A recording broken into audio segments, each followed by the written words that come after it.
प्रधानमंत्री नरेंद्र मोदी ने महाराष्ट्र में आज मनाई जा रही छत्रपति शिवाजी महाराज के राज्याभिषेक की 350वीं वर्षगांठ के अवसर पर आयोजित कार्यक्रम को किया संबोधित।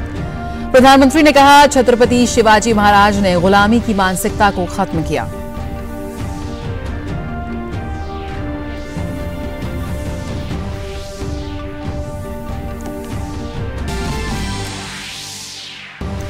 भारत दौरे पर आए नेपाल के प्रधानमंत्री पुष्प कमल दहल प्रचंड आज मध्य प्रदेश दौरे पर। उज्जैन के विश्व प्रसिद्ध महाकालेश्वर मंदिर में करेंगे पूजा अर्चना। इंदौर में विशेष आर्थिक क्षेत्र का करेंगे दौरा।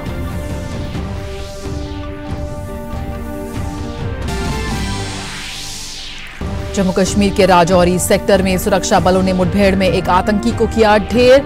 जंगल के अंदर सुरक्षा बलों और आतंकियों के बीच गोलीबारी जारी। आतंकियों के छिपे होने की सूचना के बाद तलाशी अभियान जारी।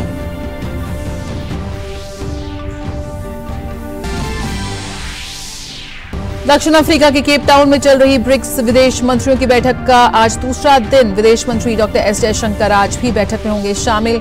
डॉक्टर एस जयशंकर ने बैठक के इतर अपने रूसी समकक्ष सर्गेई लावरोव से की मुलाकात।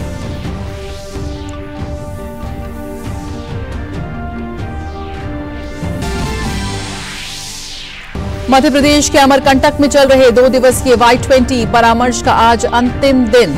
केंद्रीय मंत्री फग्गन सिंह कुलस्ते होंगे समापन समारोह में मुख्य अतिथि। आयोजन में 19 विदेशी समेत सैकड़ों की संख्या में प्रतिनिधि शामिल।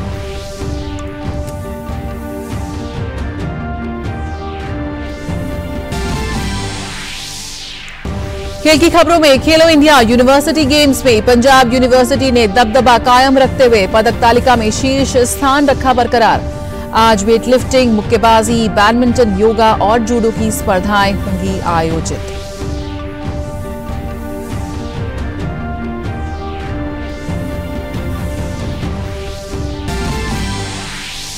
और थाईलैंड ओपन बैडमिंटन में आज लक्ष्य सेन और किरण जॉर्ज खेलेंगे क्वार्टर फाइनल मुकाबला। लक्ष्य के सामने होगी मलेशिया के लियोंग जून हाओ की चुनौती। वहीं किरण का सामना फ्रांस के टोमा जूनियर पापोव से होगा।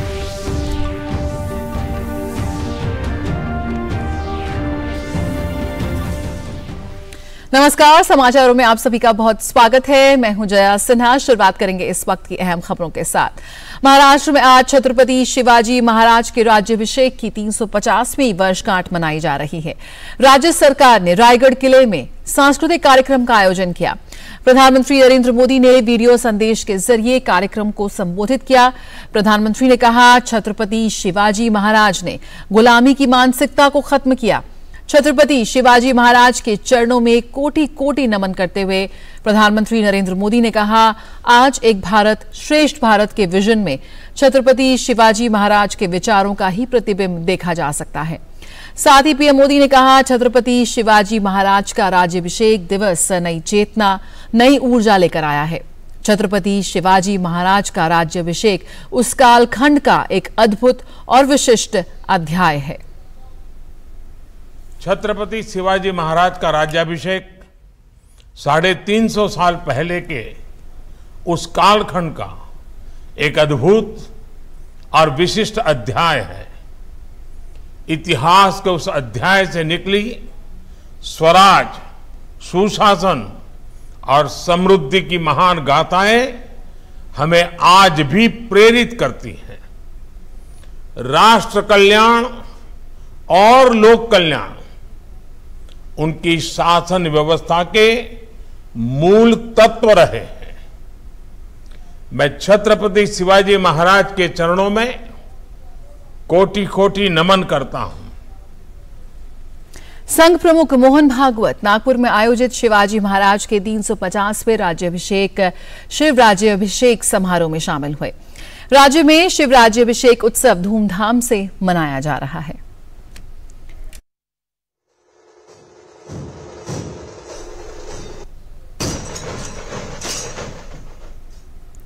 और जम्मू कश्मीर के राजौरी सेक्टर के दसल वन क्षेत्र में आतंकियों और सुरक्षा बलों के बीच मुठभेड़ में एक आतंकी मारा गया है।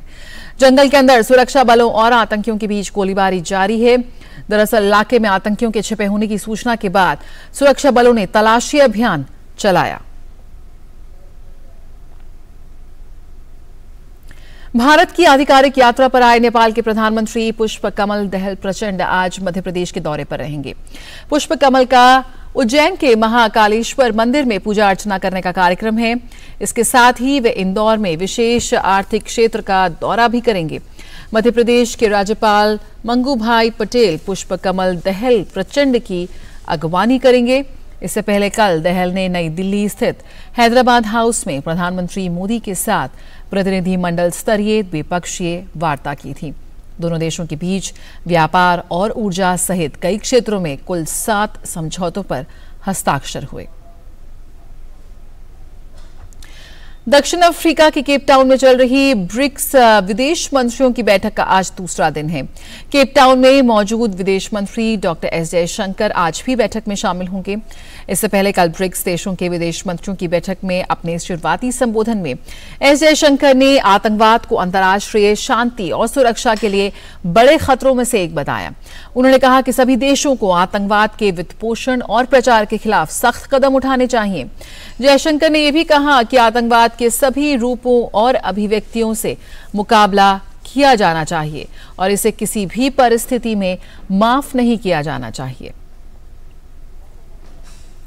बैठक के बाद विदेश मंत्री डॉक्टर एस जयशंकर ने ट्वीट कर कहा कि ब्रिक्स विदेश मंत्रियों की बैठक सकारात्मक रही। विदेश मंत्री ने अपने ट्वीट के साथ एक फोटो भी साझा किया। जयशंकर ने दक्षिण अफ्रीका के विदेश मंत्री नालेदी पंडोर को आतिथ्य के लिए धन्यवाद दिया।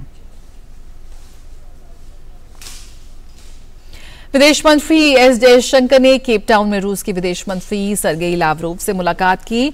इस दौरान रूस के विदेश मंत्री से चर्चा में द्विपक्षीय मामले, ब्रिक्स, G20 और SCO से संबंधित मुद्दे शामिल रहे।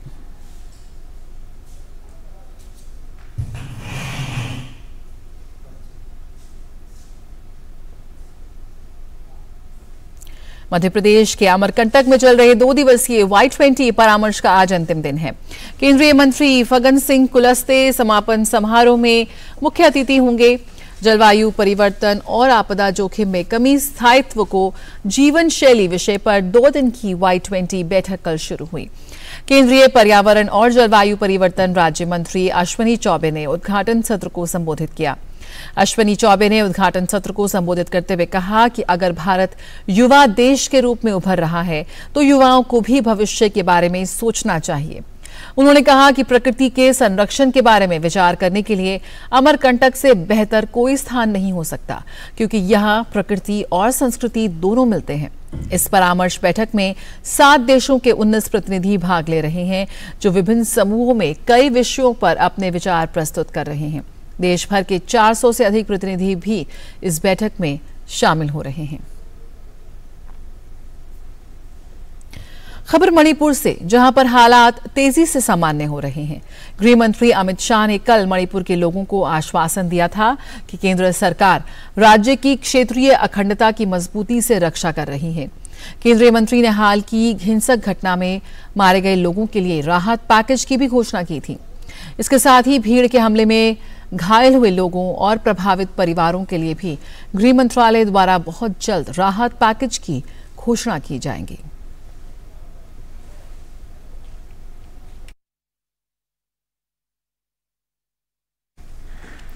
प्राकृतिक संसाधनों से संपन्न तेलंगाना आज अपना राज्य स्थापना दिवस मना रहा है। केंद्रीय संस्कृति, पर्यटन और पूर्वोत्तर क्षेत्र विकास मंत्री जी किशन रेड्डी हैदराबाद में आजादी का अमृत महोत्सव के भाग के रूप में आज ध्वजारोहण कार्यक्रम में शामिल हुए। जी किशन रेड्डी ने कहा कि प्रधानमंत्री मोदी जी के नेतृत्व में आजादी के अमृत महोत्सव में तेलंगाना स्थापना दिवस मनाया जा रहा है। उन्होंने तेलंगाना की समृद्धि की भी कामना की। भारतीय जनता पार्टी तेलंगाना लाने में बहुत बड़ा रोल प्ले किया है। हम तेलंगाना के स्टेट के लिए संघर्ष किया है और तेलंगाना आने के बाद आदरणीय प्रधानमंत्री नरेंद्र मोदी जी के नेतृत्व में तेलंगाना के जनता के हर कदम पर हम साथ दिया है। तेलंगाना विकास में हमारा रोल है। तेलंगाना जनता के लिए हम कमिटमेंट के साथ काम करें। आज इसी दृष्टिकोण में हैदराबाद ने आजाद का अमृत महोत्सव के संदर्भ में इस कार्यक्रम का आज हमें आयोजित किया है। उसके बाद पूरे देश के अलग अलग प्रदेशों के जितने भी राजभवन से, हर राजभवन में भी और तेलंगाना का फॉर्मेशन डे का उत्सव मना रहे हैं। तेलंगाना राज्य स्थापना दिवस की पूर्व संध्या पर कल शाम राज्य सरकारी कार्यालयों और प्रशासनिक भवन में तिरंगे की लाइटिंग की गई। इस अवसर पर राज्य भर में अनेक कार्यक्रमों का आयोजन भी किया जा रहा है। राष्ट्रपति द्रौपदी मुर्मू ने एक ट्वीट संदेश के माध्यम से राज्य के लोगों को शुभकामनाएं दी हैं। राष्ट्रपति ने अपने ट्विटर संदेश में लिखा कि स्थापना दिवस पर तेलंगाना के लोगों को मेरी शुभकामनाएं। वनों और वन्य जीवन से संपन्न तेलंगाना को एक समृद्ध सांस्कृतिक विरासत और प्रतिभाशाली लोगों का भी आशीर्वाद प्राप्त है। यह खूबसूरत राज्य नवाचार और उद्यमिता के केंद्र के रूप में उभर रहा है। तेलंगाना के निरंतर विकास और समृद्धि के लिए मेरी शुभकामनाएं। और प्रधानमंत्री नरेंद्र मोदी ने ट्वीट कर तेलंगाना के लोगों को बधाई दी है। अपने ट्वीट में प्रधानमंत्री ने कहा कि तेलंगाना के स्थापना दिवस पर इस शानदार राज्य के लोगों को मेरी शुभकामनाएं। इसके लोगों के कौशल और इसकी समृद्ध संस्कृति की बहुत प्रशंसा की जाती है। मैं तेलंगाना के कल्याण और समृद्धि के लिए प्रार्थना करता हूं। भारत की G20 अध्यक्षता के तहत स्टार्टअप 20 एंगेजमेंट ग्रुप गोवा में अपनी तीसरी बैठक आयोजित करने के लिए तैयार है। G20 देशों के अंतर्राष्ट्रीय प्रतिनिधि और भारतीय प्रतिनिधि आज गोवा पहुंचेंगे। भारत की G20 अध्यक्षता के तहत सहयोग को बढ़ावा देने, विचारों का आदान प्रदान करने और वैश्विक स्तर पर स्टार्टअप्स और उद्यमिता के भविष्य को आकार देने के लिए स्टार्टअप 20 एक प्रमुख अवसर है। ये अंतर्राष्ट्रीय प्रतिनिधियों और भारतीय स्टार्टअप इकोसिस्टम के अनुभवी सदस्यों को एक साथ लाता है और सहयोग और ज्ञान के आदान प्रदान को बढ़ावा देता है। बैठक का केंद्र बिंदु ड्राफ्ट पॉलिसी कम्युनिक पर आम सहमति बनाना होगा, जिसे स्टार्टअप 20 ने हाल ही में जनता से प्रतिक्रिया मांगने के लिए प्रकाशित किया है। बैठक में एक स्टार्टअप शोकेस स्टार्टअप 20X श्रृंखला के भाग के रूप में रोमांचक वार्ता, सांस्कृतिक अनुभव और दस्तावेज में उल्लेखित विचारों के कार्यान्वयन और लाभों पर चर्चा होगी। बैठक में राज्य, केंद्रीय और अंतर्राष्ट्रीय स्तर के गणमान्य व्यक्तियों के उपस्थित होने की उम्मीद है। और यहाँ वक्त एक छोटे से ब्रेक का, जल्द हाजिर होते हैं। अर्जुन, 10th में you made us really proud. अब आगे क्या सोचा है? पापा, मैंने IIT जाना है और इंजीनियर बनना है। थिंक IIT, थिंक विद्या मंदिर। तंदुरुस्ती बहुत चीजों पे डिपेंड करती है, पर खाने के मामले में एक सिंपल फॉर्मूला है। बस यूं समझिए कि प्लस और माइनस का खेल है। देखिए, आटा, चावल, तेल, दूध और नमक खरीदते समय +F के निशान को चुनिए। ये फोर्टिफाइड फूड्स हैं जिनसे आपको संपूर्ण पोषण मिलेगा। और खाने में घी, तेल, नमक और चीनी को कीजिए थोड़ा माइनस, तो +F और थोड़ा कम, है ना simple. Eat right, stay fit, तभी इंडिया सुपर हिट।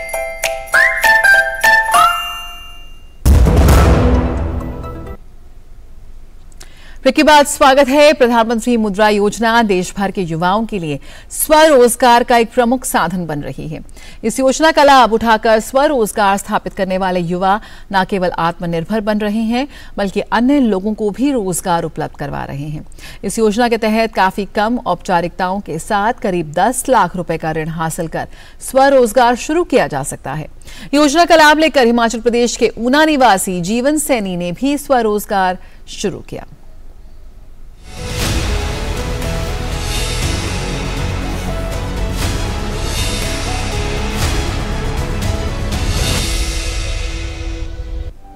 प्रधानमंत्री मुद्रा योजना युवाओं के लिए वरदान साबित हो रही है। कोरोना काल में जहां युवाओं को अपनी नौकरी गंवानी पड़ी, वहीं मुद्रा योजना ने उन्हें स्वरोजगार स्थापित करने में सशक्त मदद उपलब्ध करवाई है। योजना के तहत 8,60,000 रुपए तक का ऋण हासिल कर हिमाचल प्रदेश के ऊना निवासी जीवन सैनी ने जिला मुख्यालय में हिमाचल धाम के नाम से रेस्तरां शुरू किया है। जीवन सैनी ने मूल रूप से सिविल इंजीनियर की डिग्री हासिल की है और वे स्वरोजगार की दिशा में कदम बढ़ाना चाहते थे। ऐसे में उन्होंने प्रधानमंत्री मुद्रा योजना का लाभ लेकर हिमाचली व्यंजन परोसने का निर्णय लिया। उन्होंने अन्य लोगों, विशेषकर युवाओं से इस योजना से लाभ लेकर स्वरोजगार की दिशा में आगे बढ़ने का आह्वान किया है। मुद्रा लोन वगैरह लेके अपना कर सकते हैं अच्छे से काम, कोई बहुत ज़्यादा फॉर्मेलिटी भी नहीं है इसमें। बस ये है कि काम का बंदे को पता होना चाहिए कुछ। अभी है कि काम भी अच्छा चल रहा है यहाँ पे, और यह है कि और बंदों को भी रोजगार मिल रहा है साथ में। ऊना में स्टेट बैंक ऑफ इंडिया के फील्ड अधिकारी मोहित भाटिया ने बताया कि बेरोजगार युवाओं को अपना स्वरोजगार स्थापित करने में प्रधानमंत्री मुद्रा योजना मददगार बनी है। उन्होंने कहा कि योजना का लाभ लेने के इच्छुक युवा बैंक से भी इस संबंध में जानकारी हासिल कर सकते हैं। प्रधानमंत्री मुद्रा योजना बड़ी ही अच्छी योजना है, जिसमें बेरोजगार लोग 10 लाख तक लोन ले सकते हैं। उसमें किसी भी तरह की कोलेट्रल देने की ज़रूरत नहीं पड़ती और सरकार ने ये योजना शुरू करके एक बड़ा अच्छा अवसर दिया है उन बेरोजगार लोगों के लिए जो सेल्फ एम्प्लॉयड बन सकते हैं। इसमें बड़ी ही कम फॉर्मेलिटी पे 10 लाख तक लोन दिया जा सकता है और अपनी मर्जी का कार्य शुरू किया जा सकता है। कुल मिलाकर प्रधानमंत्री मुद्रा योजना बेरोजगार युवाओं के सपनों को साकार करने में कारगर साबित हुई है। ऊना से अमित शर्मा की रिपोर्ट, डीडी न्यूज।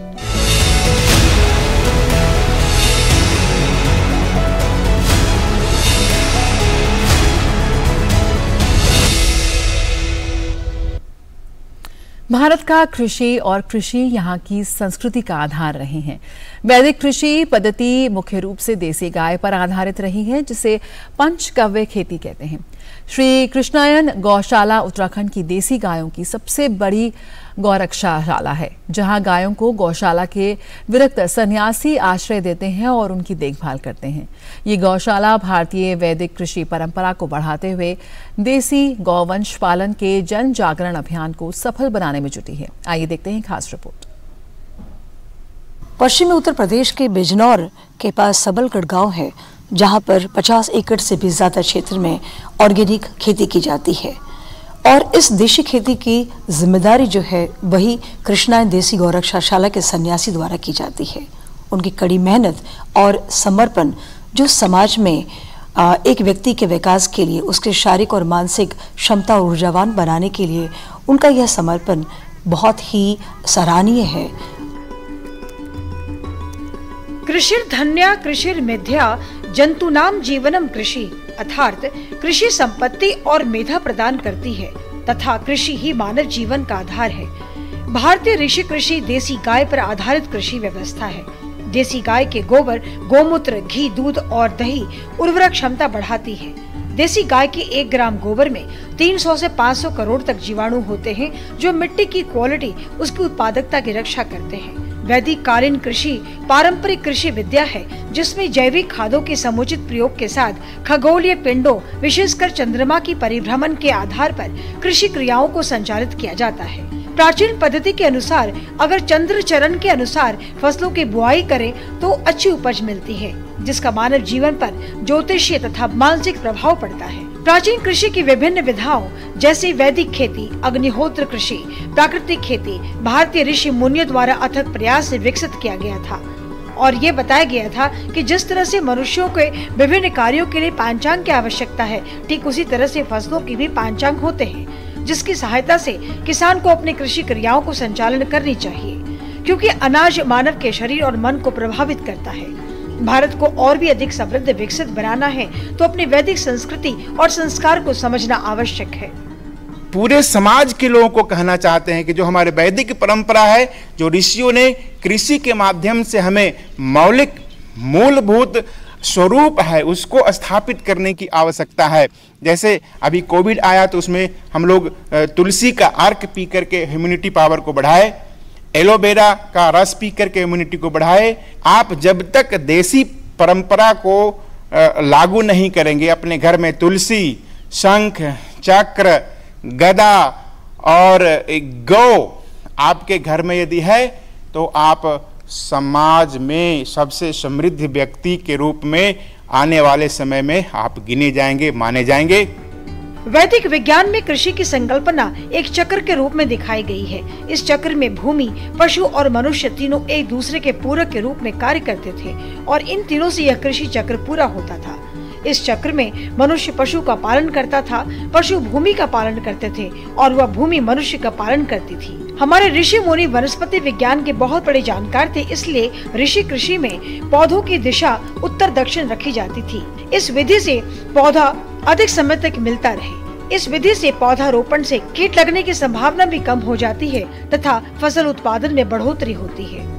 हम लोग जंगलों में, खेतों में, बीहड़ में आकर के जमीन को सुधार करके कृषि के उत्पादन के योग्य बनाए और उसमें ऑर्गेनिक खेती करके आपको बताया कि गन्ने की खेती हम लोगों ने किया है, जिससे आपने खा करके भी देखा, उसे हम लोग भी खाए, तो वो उसमें जो मिठास है वो एक अलौकिक है, एक अत्यंत दिव्य है। आपको मैंने बताया पुदीने का, आपको मैंने बताया पुदीने का जो वहाँ पे इतने अधिक मात्रा में उसका तत्व है कि वो पुदीना से हम अपने मानसिक खाली उसको सुगंध भी लेते हैं तो हमारे मस्तिष्क से लेकर के हृदय चक्र तक उसे हमें पुष्ट कर देता है, हिष्ट कर देता है। आप धनिया को देखेंगे, आपने मूली को देखा, गौ माता के गोबर से, गोबर और मूत्र से खाद का निर्माण करते हैं और उसी खाद को इस भूमि पे डाल करके उसे बोने योग्य बनाते हैं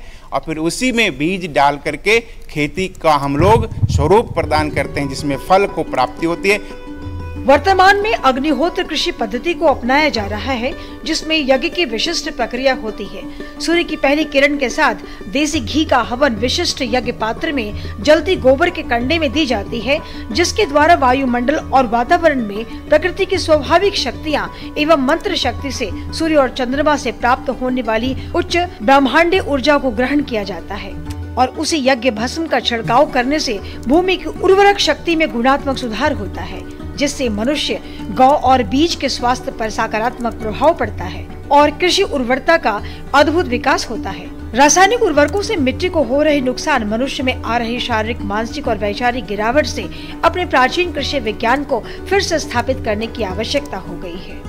कृष्णायन देसी गौशाला के जो सन्यासी हैं उनके द्वारा ये ऑर्गेनिक खेती की जाती है, ये तमाम फ्रूट्स और सब्जियों की। आप देखिए उस गंगा नदी के किनारे में दो देसी गाय आ रही हैं झुंड बना के। उसी देसी वो सारे की सारे गाय कृष्णायन देसी गौरक्षाशाला की ही गाय हैं, जो गौशाला में यहाँ पे रहती हैं 3000 की संख्या में। उनकी जो गोबर है और उनका यूरिन है उससे ही इस खाद के रूप में वो इस्तेमाल की जाती है तमाम खेतों में। कैमरा पर्सन हरीश के साथ किरण शाह, DD न्यूज़, हरिद्वार। और यहाँ रुकिए एक छोटे से ब्रेक के लिए, जल्द हाजिर होते हैं।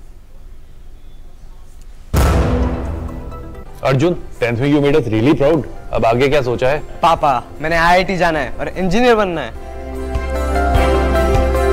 थिंक IIT, थिंक विद्या मंदिर।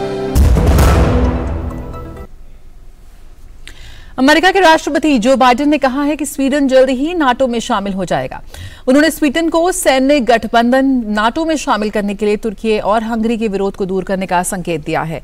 जो बाइडेन ने कहा कि रूसी राष्ट्रपति व्लादिमीर पुतिन के यूक्रेन पर आक्रमण के साथ गठबंधन को तोड़ने के प्रयास के बावजूद नाटो और अधिक मजबूत हुआ है। उन्होंने कहा कि फिनलैंड के प्रवेश से और जल्द ही स्वीडन के आने से नाटो काफी मजबूत हो जाएगा।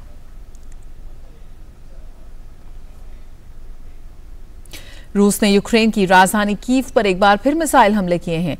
इन हमलों में 3 लोगों की मौत हो गई और 10 अन्य घायल हुए। मई के महीने में रूस ने कीव पर 17 ड्रोन व मिसाइल हमले किए थे। रूसी सेना ने जमीन से लॉन्च की गई मिसाइलों से राजधानी पर हमला किया। मौजूदा हमले में अपार्टमेंट इमारतों, एक चिकित्सा क्लिनिक, पानी की पाइपलाइन और कारों को भी नुकसान पहुंचा है।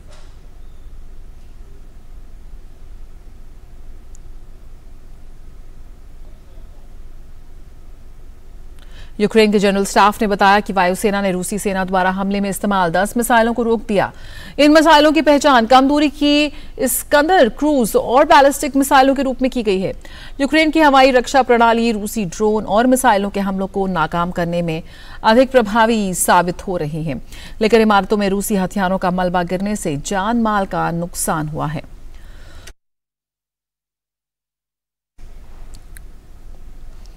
और तुर्की में देश के निर्वाचन आयोग ने आधिकारिक तौर पर रजब तैयब एर्दोगान को 52.18% मतों के साथ राष्ट्रपति चुनाव में विजयी घोषित कर दिया है।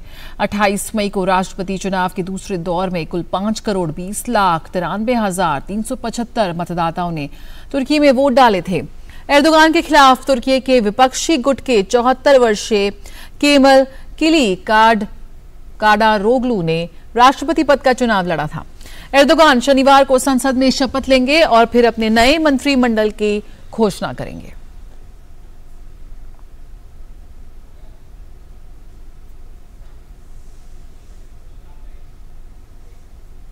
और अमेरिका में कुछ रिपब्लिकन सीनेटरों ने अफगानिस्तान में मानवाधिकारों के उल्लंघन के जवाब में तालिबान पर गंभीर नए प्रतिबंध लगाने का प्रस्ताव पेश किया है।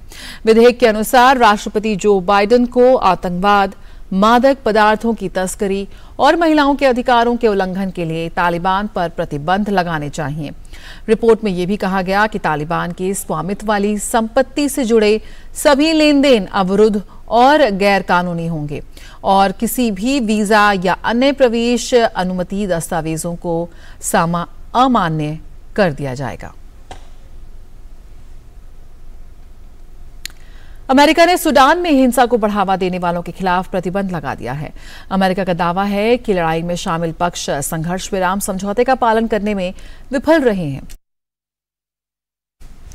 अमेरिका गृह विभाग के मुताबिक अमेरिका सूडान में सेना और अर्धसैनिक बल रैपिड सपोर्ट फोर्स के बीच जारी संघर्ष में संलिप्त अधिकारियों के साथ ही कुछ अन्य लोगों जो कि सूडान के लोकतांत्रिक परिवर्तन को नुकसान पहुंचाने के लिए जिम्मेदार हैं या इसमें शामिल हैं, पर वीजा प्रतिबंध लगा रहे।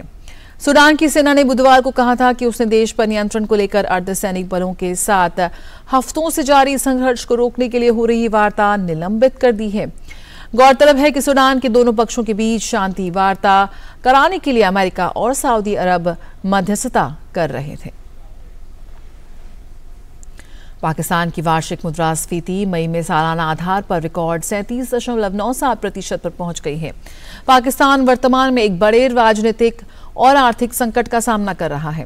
पाकिस्तान उच्च विदेशी ऋण, कमजोर स्थानीय मुद्रा और घटते विदेशी मुद्रा भंडार से जूझ रहा है। खाद्य समूह में पिछले वर्ष की तुलना में मई में जिन वस्तुओं की कीमतों में सबसे अधिक वृद्धि हुई उनमें आलू, गेहूं का आटा, चाय, गेहूं और अंडे और चावल शामिल हैं। गैर खाद्य श्रेणी में पाठ्य पुस्तक, स्टेशनरी, मोटर ईंधन, कपड़े धोने के साबुन, डिटर्जेंट और माचिस की कीमतों में सबसे अधिक वृद्धि देखी गई है। इसके पहले साल दर साल मुद्रास्फीति का उच्चतम प्रतिशत अप्रैल में 36.4% दर्ज किया गया था। सीपीआई में नवीनतम वृद्धि के साथ औसत मुद्रास्फीति इस वित्त वर्ष के 11 महीने यानी कि जुलाई से मई में 29.16% तक पहुंच गई है, जबकि पिछले वर्ष ये 11.29% थी। खेलो इंडिया यूनिवर्सिटी गेम्स में शीर्ष स्थान के लिए संघर्ष तेज हो गया है। पंजाब यूनिवर्सिटी ने गुरु नानक देव यूनिवर्सिटी और जैन यूनिवर्सिटी को पीछे छोड़ते हुए पदक तालिका में शीर्ष स्थान को बरकरार रखा है। आज वेटलिफ्टिंग, मुक्केबाजी, बैडमिंटन, योगा और जूडो की स्पर्धाएं होंगी। इसके अलावा फेंसिंग और फुटबॉल का भी आयोजन किया जाएगा। खबरों का सिलसिला जारी रहेगा, लेकिन फिलहाल इस बुलेटिन में इतना ही। नमस्कार।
प्रधानमंत्री नरेंद्र मोदी ने महाराष्ट्र में आज मनाई जा रही छत्रपति शिवाजी महाराज के राज्याभिषेक की 350वीं वर्षगांठ के अवसर पर आयोजित कार्यक्रम को किया संबोधित।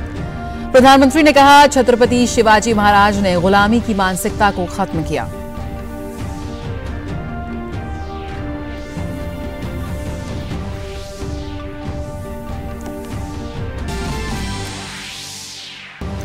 भारत दौरे पर आए नेपाल के प्रधानमंत्री पुष्प कमल दहल प्रचंड आज मध्य प्रदेश दौरे पर। उज्जैन के विश्व प्रसिद्ध महाकालेश्वर मंदिर में करेंगे पूजा अर्चना। इंदौर में विशेष आर्थिक क्षेत्र का करेंगे दौरा।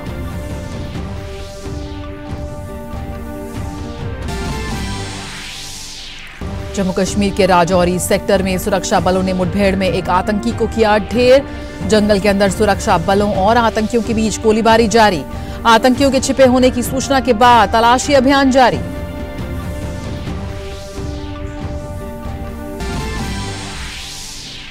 दक्षिण अफ्रीका के केप टाउन में चल रही ब्रिक्स विदेश मंत्रियों की बैठक का आज दूसरा दिन। विदेश मंत्री डॉक्टर एस जयशंकर आज भी बैठक में होंगे शामिल। डॉक्टर एस जयशंकर ने बैठक के इतर अपने रूसी समकक्ष सर्गेई लावरोव से की मुलाकात।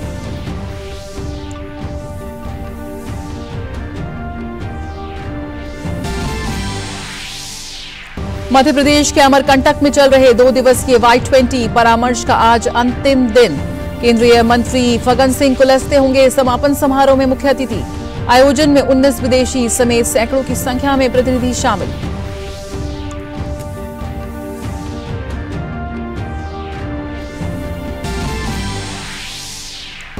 खेल की खबरों में खेलो इंडिया यूनिवर्सिटी गेम्स में पंजाब यूनिवर्सिटी ने दबदबा कायम रखते हुए पदक तालिका में शीर्ष स्थान रखा बरकरार।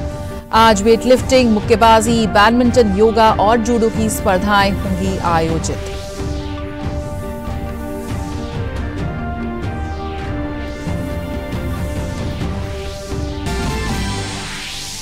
और थाईलैंड ओपन बैडमिंटन में आज लक्ष्य सेन और किरण जॉर्ज खेलेंगे क्वार्टर फाइनल मुकाबला। लक्ष्य के सामने होगी मलेशिया के लियोंग जून हाओ की चुनौती। वहीं किरण का सामना फ्रांस के टोमा जूनियर पापोव से होगा।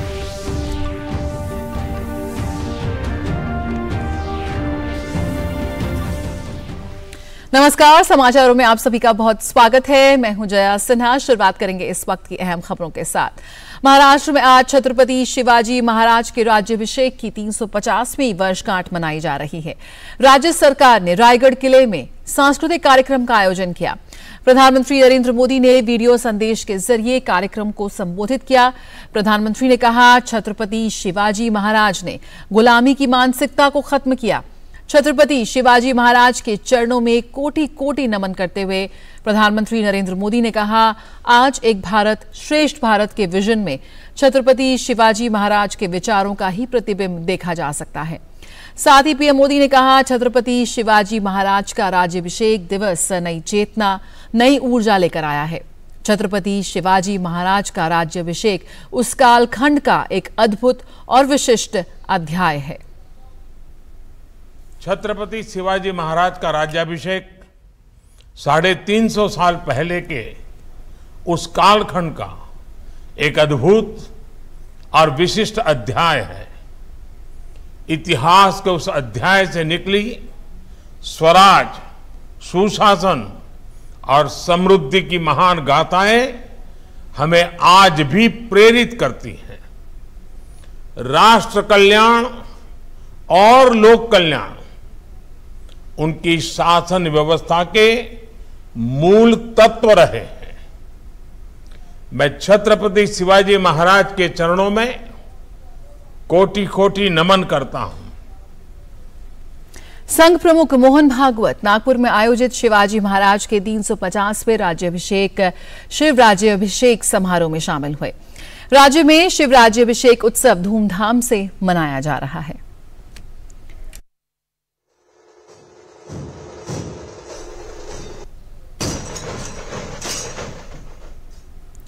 और जम्मू कश्मीर के राजौरी सेक्टर के दसल वन क्षेत्र में आतंकियों और सुरक्षा बलों के बीच मुठभेड़ में एक आतंकी मारा गया है। जंगल के अंदर सुरक्षा बलों और आतंकियों के बीच गोलीबारी जारी है। दरअसल इलाके में आतंकियों के छिपे होने की सूचना के बाद सुरक्षा बलों ने तलाशी अभियान चलाया। भारत की आधिकारिक यात्रा पर आए नेपाल के प्रधानमंत्री पुष्प कमल दहल प्रचंड आज मध्य प्रदेश के दौरे पर रहेंगे। पुष्प कमल का उज्जैन के महाकालेश्वर मंदिर में पूजा अर्चना करने का कार्यक्रम है। इसके साथ ही वे इंदौर में विशेष आर्थिक क्षेत्र का दौरा भी करेंगे। मध्य प्रदेश के राज्यपाल मंगूभाई पटेल पुष्प कमल दहल प्रचंड की अगवानी करेंगे। इससे पहले कल दहल ने नई दिल्ली स्थित हैदराबाद हाउस में प्रधानमंत्री मोदी के साथ प्रतिनिधिमंडल स्तरीय द्विपक्षीय वार्ता की थी।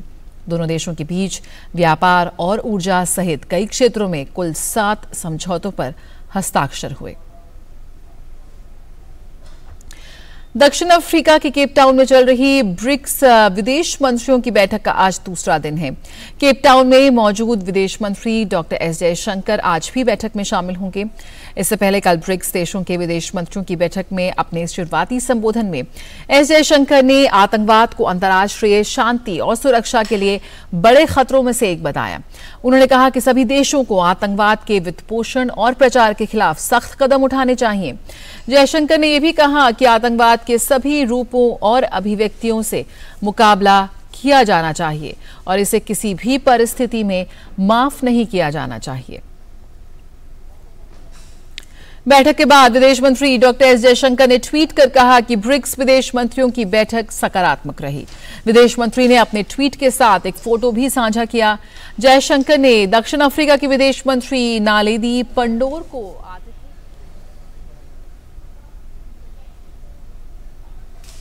और भाजपा प्रवक्ता सुधांशु त्रिवेदी एक प्रेस वार्ता को संबोधित कर रहे हैं। सीधे रुख करते हैं। अपनी चिर संचित घृणा और मोदी जी के प्रति चिर संचित वैमनस्य में अपनी अज्ञानता और द्वेष दोनों का परिचय दे रहे हैं। पहली बात, अभी तक चीजों के ऊपर प्रश्न उठाते थे, अब पहली बार वो सरकार के संस्थानों के साथ भगवान को भी घसीट लाए थे। दूसरी बात, उन्होंने जिस प्रकार की बात पहले सैन फ्रांसिस्को में बोली, फिर वॉशिंगटन में बोली, प्रेस क्लब में आकर वो ये कहते हैं कि मुस्लिम लीग तो एक सेकुलर संगठन है। मान्यवर, हमें पूछना चाहते हैं, यदि मुस्लिम लीग सेकुलर संगठन है तो जब आपकी मुस्लिम लीग के साथ गठबंधन सरकार थी तो जून 2013 में केरल की मल्लापुरम की जिला परिषद ने प्रस्ताव पारित कर दिया था कि चूंकि वह मुस्लिम बाहुल्य हो गया है, इसलिए लड़कियों की शादी की आयु जो 18 वर्ष थी उसे घटा के 16% कर दी जाए। और मुस्लिम लीग कांग्रेस गठबंधन की सरकार ने उसे मान्यता दे दी थी। बाद में विपक्ष के द्वारा बहुत विषय उठाए जाने के ऊपर उन्होंने उसको पीछे किया था। तो ये सेकुलरिज्म था। बिल्कुल राहुल गांधी जी की और कांग्रेस पार्टी की बुद्धि के आधार के ऊपर मुस्लिम लीग जो कि 47 में बनी कैसे थी, ये कहते हैं साहब उस मुस्लिम लीग से कोई कनेक्शन नहीं। तो मैं बताना चाहता हूं, आज का पूरा साउथ इंडिया जिस मद्रास प्रेसिडेंसी में था उसमें लगभग सारी सीटें जिन्ना की मुस्लिम लीग ने पाई थी और 95% वोट पाया था। वो सब चले गए क्या? उसी के तुरंत बाद इसका गठन हुआ। कोई बात नहीं, नाम से ही काफी है। कांग्रेस के नेता कहते हैं पढ़े लिखे नहीं है क्या? मेरा कहना है दिखाई नहीं पड़ता क्या? दूसरा, ऑल इंडिया मजलिसे इत्तिहादुल मुसलमीन के साथ अविभाजित आंध्र प्रदेश में सरकार चला चुके हैं, ये भी सेकुलर है। फुरफुरा शरीफ के गद्दी नशीब पीरजादा अब्बास सिद्दीकी के साथ बंगाल में गठबंधन कर चुके हैं, वो भी सेकुलर है। सिमी एक सांस्कृतिक संगठन है, पीएफआई एक सांस्कृतिक संगठन है, वो भी सेकुलरिज्म के प्रतीक हैं। और कांग्रेस पार्टी की जो ये सोच है जो राहुल गांधी वहां पर व्यक्त कर रहे हैं, इस सोच के अनुसार तो बड़े से बड़े आतंकवाद के आरोपी भी सिर्फ भटके हुए नौजवान हैं। ओसामा जी है, हाफिज साहब है, इशरत बेटी है, जाकिर नायक शांति का मसीहा है, बुरहान वानी भटका नौजवान है, अफजल गुरु हालात का मारा है और याकूब मेनन की जुडिशियल किलिंग है। तो मुझे लगता है कि आप जब 7 समंदर पार जाते हैं तो हम सब लोगों ने सुना होगा पहले कि किसी का दिमाग 7वें आसमान पे पहुंच जाए तो उसे कुछ समझ में नहीं आता। मुझे लगता है राहुल गांधी जब 7 समंदर पार जाते हैं तो उनका दिमाग पता नहीं कहां हो जाता है। जो दीवार पे लिखी इबारत की तरह साफ है, वो भी अगर उन्हें समझ में नहीं आए तो मुझे लगता है कि ये भारत की सबसे पुरानी पार्टी के तथाकथित सबसे युवा नेता के लिए की बुद्धि के ऊपर सबसे बड़ा प्रश्न चिन्ह है। और दूसरा, मैं एक और बात भी कहना चाहता हूं। आप तो वहां गए ना जिसको आप कहते थे so called defenders of democracy. Bar bar Congress party ये कहती है कि साहब ये विषय नहीं, मुद्दे की बात करो, अर्थव्यवस्था की बात। तो एक बार ये भी बोल देते कि जिस सिलिकॉन वैली में जाके आप बैठे वहां सिलिकॉन वैली बैंक बैंकरप्ट हो चुका है पिछले दिनों में। अमेरिका में रेट ऑफ इन्फ्लेशन क्या है? पिछले 30-40 सालों में सबसे ज्यादा है, 5% के आसपास है। लेटेस्ट देखेंगे तो 4.95 है। भारत में अभी भी लास्ट रेट ऑफ इन्फ्लेशन 4.7 है, ग्रोथ रेट हमारी 7.2 है। ये भी बता देते कम से कम ईमानदारी से जो आप कहते हैं। और मैं ये भी बताना चाहता हूं, अमेरिका में स्थिति ये कि वहां भुगतान का संकट भी है। और नवंबर 2021, और शायद डेट है 21 नवंबर, आप लोग चेक कर सकते हैं जाके, व्हाइट हाउस की प्रेस रिलीज देख लीजिए, उन्होंने स्ट्रेटेजिक ऑयल रिजर्व खोले कीमतों को कम करने के लिए। उसके बावजूद मोदी जी के नेतृत्व में भारत वर्तमान परिस्थिति में सबसे बेहतरीन ढंग से चल रहा है। मेरे विचार से सबसे अधिक विदेश भ्रमण करने वाले नेता को यह तो भी बोलना चाहिए था कि भारत IMF के अनुसार और अभी लेटेस्ट ग्रोथ रेट के अनुसार सबसे बेहतर स्थिति में है। परंतु क्या कहा जाए, न अर्थव्यवस्था का ज्ञान है, न राजनीति का ज्ञान है, केवल दिल में भरा हुआ भाजपा और मोदी जी नहीं, भारतीय संस्कृति के प्रति एक अवमानना का स्थान है। इसीलिए जितनी भी बातें हम लोग पहले बताते हैं, या प्रधानमंत्री जी ने कहा कि भारत मदर ऑफ डेमोक्रेसी है, तो कभी ये भी बोला होता। कभी आप राहुल गांधी जी की किसी स्पीच में देखिए जिन्होंने उन्होंने कहा हो कि India is the mother of democracy. इसलिए हम ये कहना चाहेंगे कि जो कुछ राहुल गांधी जी ने किया है वो ना अनजाने में किया है, बहुत सोच समझ के किया है। ये कांग्रेस पार्टी और राहुल गांधी जी आदतन करते हैं, फितरतन करते हैं। और अगर कहा जाए, इसको अन्यथा न लिया जाए, तो कुछ हद तक कांग्रेस पार्टी ये सब शरारतन करती है। परंतु मैं यह कहना चाहता हूं कि भारत की जनता बहुत प्रबुद्ध है। वो मुस्लिम लीग के सेकुलरिज्म, इत्तिहादे मुसलमीन के सेकुलरिज्म, पीरजादा अब्बास सिद्दीकी के सेकुलरिज्म, सिमी के सांस्कृतिक संगठन होने का सारा अर्थ समझती है। और अर्थव्यवस्था के आधार पर भी मैं या कांग्रेस पार्टी से विनम्रता से कहना चाहता हूं कि जितने देशों का दौरा पिछले कुछ समय में राहुल गांधी जी ने आदतन किया है, फितरतन किया है, उनमें से एक देश बता दें जहां आज की डेट में रेट ऑफ इन्फ्लेशन भारत से कम हो और रेट ऑफ इन्फ्लेशन भारत से ज्यादा हो, रेट ऑफ ग्रोथ भारत से कम हो। राहुल जी एक और बात कहा है कि चाइना ने भारत का 1500 किलोमीटर वो कर दिया, ऑक्युपाई कर लिया, ये फैक्ट है। और साथ ही उन्होंने कहा कि मुझे इसलिए पनिश किया गया कि मैंने अदानी पे प्रश्न उठाया, इसलिए मुझे पनिश कर दिया गया जल्दी, और ये हाईएस्ट पनिशमेंट है डिफेमेशन। देखिए, जब न्यायालय से पवन खेड़ा जी को राहत मिल जाती है तो जयराम रमेश जी क्या ट्वीट करते हैं कि यह सत्य की विजय है।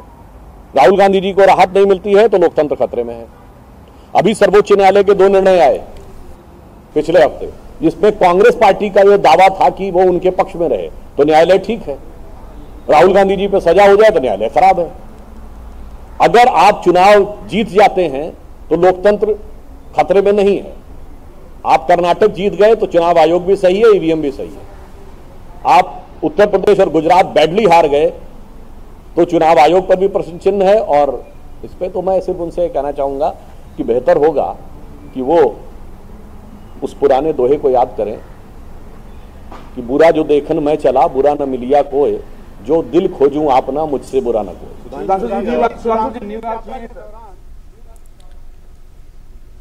तो भाजपा प्रवक्ता सुधांशु त्रिवेदी इस एक प्रेस वार्ता यहां पे कर रहे थे।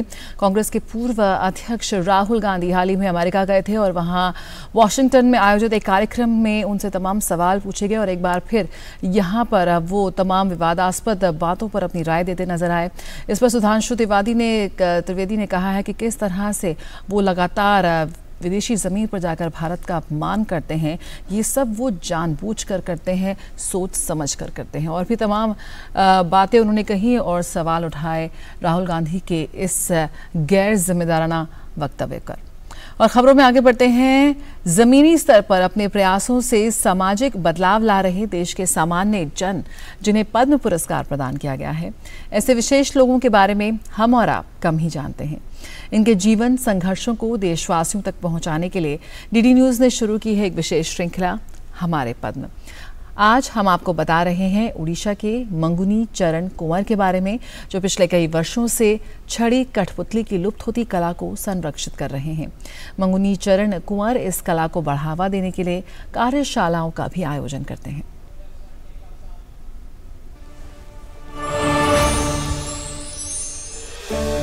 ये जो कठपुतलियां आप देख रहे हैं, ये दिखा रही हैं कि हमारे देश में अलग अलग प्रदेशों में कितनी तरह तरह की कठपुतलियां हैं ना। पश्चिम बंगाल में इसे पुतुल नाच कहा जाता है, तमिलनाडु आंध्र प्रदेश में बोमलट्टम, राजस्थान में काठ की गुड़िया।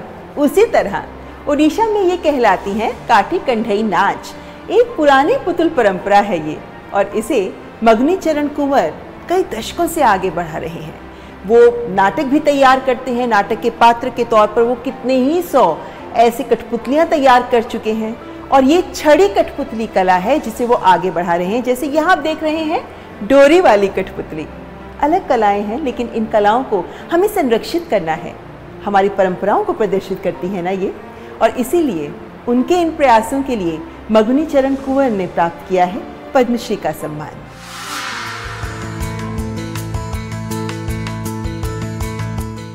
लकड़ी के टुकड़ों पर उकेरे गए 300 कठपुतली पात्र, 20 नाटक, जिन्हें दर्शकों के सामने मंच पर जीवंत करने के 70 वर्षों के प्रयास कोई मामूली उपलब्धि नहीं है।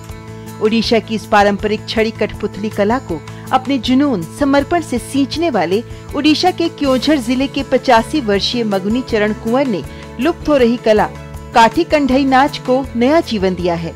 इस कला रूप को आमतौर पर क्योंझर जिले में मछली पकड़ने वाले समुदाय द्वारा प्रदर्शित किया जाता था, लेकिन इस कला के प्रति उनका जुनून ही है कि जातिगत बाधा और परिवार के प्रतिरोध को दरकिनार कर वे इस कला में रम गए। उन्होंने पारंपरिक मूर्तिकार भगवान जेना से मिट्टी, पत्थर और लकड़ी में मूर्ति कला सीखी। उत्कल विश्वकर्मा कलाकुंज कंढई नाच की अपनी मंडली स्थापित की और ओडिशा से बाहर कंढई नाच की पहचान में योगदान दिया। 40-50 साल हो गया इसी से हम चलते हैं, खाना वाना सब होता। अभी नहीं, अभी तो बंद हो गया पार्टी, अभी पार्टी बंद हो गया। कहाँ प्रोग्राम होने से जाते हैं, 10-5 प्रोग्राम होता साल 10-12। आओ ऐसा करते करते छुट्टा पुतली सब था लकड़ी का। ये जो कोरोना हुआ, हम सोचा जब इतना छोटा ट्रक से इतना बड़ा ट्रक होता, पुतली क्यों नहीं बड़ा होगा। इसलिए ये जो डीम आता ना सब कागज में, वही कागज को कूट के इसको बनाया। अब जो आप बोलिएगा अभी बोल देगा, हम रात को इसको कंपोज करके गाना वाना जोड़ के लिख के सब कर देंगे। ऐसा हमारा काम है। उसका बाद हम शिक्षा देते हैं, पिता माता को भगवान मानो, गुरु को भगवान मानो। 60 वर्ष में इसको लेकर घूमा। और 84 में एक ताम्रपत्र मिला हमको, उड़ीसा सरकार दिया जे आप अद्वितीय कलाकार, तपस्या सफल होइछि आउ मनोस्कामना भी पूर्ण होइछि। मंगुनी चरण कुंवर ने असम, मुंबई, दिल्ली, सिक्किम आदि राज्यों में राष्ट्रीय स्तर पर प्रदर्शन कर 500 से अधिक नाटकों के वर्णन किए। 300 से अधिक पात्रों के साथ 20 से ज्यादा महाभारत, रामायण की पौराणिक कथाओं तथा ऐतिहासिक घटनाओं पर आधारित प्रस्तुतियां तैयार की। इस कला को बढ़ावा देने के लिए उन्होंने 100 से अधिक शिविरों, कार्यशालाओं में भाग लिया। आज उनके कार्य का विभिन्न राष्ट्रीय और अंतर्राष्ट्रीय एजेंसियों द्वारा दस्तावेजीकरण किया गया है। मंगुनी चरण, he started his valuable contribution to promote his string puppet, and he is performing different stories to perform each and everywhere. So people appreciate his work and his techniques, how to use to manipulation of the puppet making and the technique of to play the performance. He changed in his life, so he got lot of valuable and he took valuable efforts about his art form. I congratulate Magani Charan for getting the Padma Award. कठपुतली कला दृश्य कला के सबसे प्राचीन रूपों में से एक है। इसका सबसे पहला संदर्भ पहली या दूसरी शताब्दी ईसा पूर्व के आसपास लिखे गए तमिल क्लासिक सिलप्पाडिकारम में मिलता है। कठपुतली कला का पारंपरिक मनोरंजन में महत्वपूर्ण स्थान रहा है और काठी कंढई नाच के रूप में जानी जाने वाली छड़ी कठपुतली कला केवल क्योझर में पाई जाती है। छड़ी कठपुतली के संरक्षक मगुनी चरण कुंवर को पद्मश्री पुरस्कार के लिए अनंत शुभकामनाएं। खेलो इंडिया के प्लेटफॉर्म से कई युवा एथलीटों ने अंतर्राष्ट्रीय स्तर पर अपने नाम की धूम मचाई है और कई इस कतार में सामने हैं।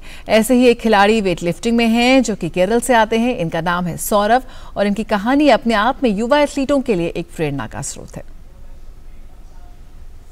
इनसे मिलिए, ये हैं केरल की महात्मा गांधी यूनिवर्सिटी के वेट लिफ्टर सौरभ, जिनके लिए खेलो इंडिया यूनिवर्सिटी गेम्स का ये मंच उनके करियर के लिए एक वरदान के तौर पर सामने है।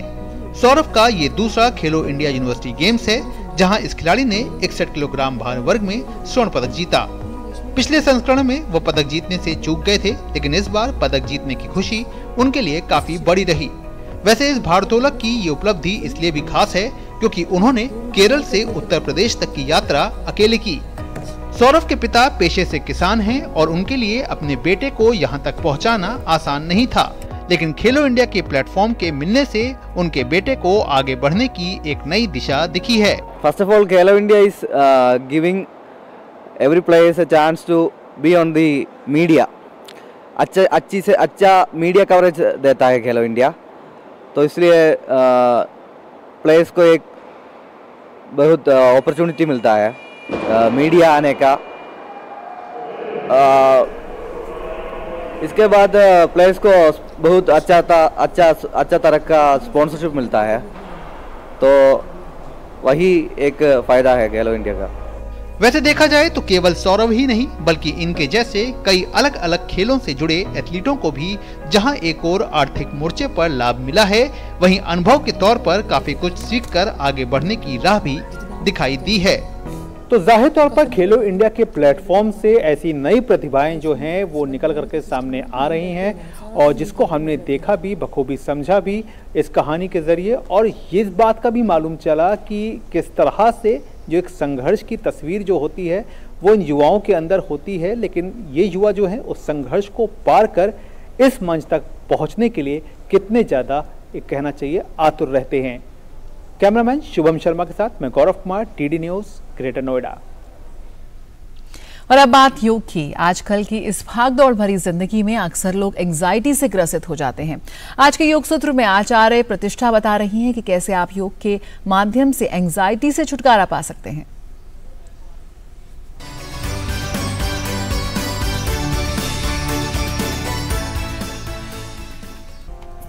नमस्ते, मैं हूं आचार्य प्रतिष्ठा। एंग्जाइटी बहुत सुंदर बात है कि जब हम अतीत में जीते हैं तो हमें स्ट्रेस होता है और जब हम फ्यूचर में जीते हैं तो हमें एंग्जाइटी होती है। इसीलिए योग हमें सिखाता है आज में जीना, because life resides in this very moment.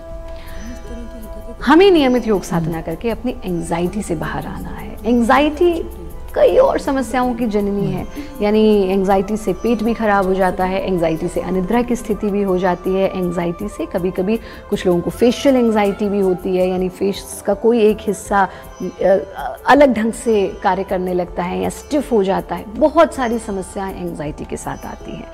आपको एंग्जाइटी को गुड बाय कहना है, इतना भी कठिन नहीं है अगर आप नियमित रूप से करें योग साधना। आपको नियमित रूप से करना है आनंद मदिरा आसन का अभ्यास और पादादिरा आसन का अभ्यास। इनका अभ्यास इस ही सीक्वेंस में करना है जिसमें हम आपको दिखा रहे हैं। आनंद मदिरा, यथा नाम तथा गुणा, जिसे आनंद की, योग की मदिरा का आनंद मिल जाए, जिसे योग की मदिरा का आनंद मिल जाए, उसके लिए जितनी भी और भौतिक जगत की मदिराएं हैं वो सब किसी काम की नहीं रहती है, क्योंकि उससे अनूठा कोई आनंद है ही नहीं। तो आप भी करें आनंद मदिरा का अभ्यास और पादादिर आसन का अभ्यास। कैसे करना है आइए जानते हैं। आनंद मदिरा आसन के लिए वज्रासन की स्थिति लें, घुटनों के बल आ जाएं, एक पंजे को दूसरे पंजे पर रखें, एड़ी खुली रहे और खुली एड़ी पर अपने हिप्स को टिका दें। दाएं हथेली से दाएं टखने को पकड़ना, बाएं से बाएं टखने को पकड़ना, अंगूठा अंदर उंगलियां बाहर और अपनी गर्दन को पीछे ढीला छोड़ दें। इस स्थिति में आकर के भ्रू मध्य स्पेस बिटवीन द आईब्रोज पर पूरा ध्यान टिका दें। न किसी विचार को आमंत्रित करना, न किसी विचार को हटाना। जो भी विचार आ रहा है आने दें, जो जा रहा है जाने दें। पर्यवेक्षक बनकर, ऑब्जर्वर बनकर सिर्फ अपने विचारों को आते और जाते हुए देखना। यथा सामर्थ्य रुकना, फिर धीरे से आंखें खोल देना, गर्दन को आगे ले आना, हाथों को भी वापस ले आना, शरीर को ढीला छोड़ देना। इसी के कॉन्टिन्यूएशन में हम करते हैं पादादिर आसन, यानी दाएं हथेली को बाएं बगल में और बाएं हथेली को दाएं बगल में टिका करके गर्दन को आगे की ओर झुका करके ढीला छोड़ दें और नासाग्र टिप ऑफ द नोज पर पूरा ध्यान टिका दें। टिप ऑफ द नोज पर पड़ने वाली कूलिंग सेंसेशन को भी अनुभव करें। यथा सामर्थ्य रुकें, गर्दन सीधा कर लें, हाथों को भी वापस ले आएं, शरीर को ढीला छोड़ दें, पैरों को सामने की ओर फैला दें, हाथों को पीछे टिका दें, गर्दन को ढीला छोड़कर आराम की स्थिति में आ जाएं। इसका अभ्यास आप 2 बार कर सकते हैं इस ही कॉन्टिन्यूएशन में। क्रियाओं का नियमित अभ्यास करें, लेकिन साथ में ये अवश्य ध्यान रखें कि योग मात्र कसरत नहीं है, योग एक जीवन शैली है। पानी खूब पिएं, आनंदित रहें, हमारा कार्यक्रम देखते रहें, मस्त रहें, व्यस्त रहें, स्वस्थ रहें और किसी परेशानी से नहीं त्रस्त रहें।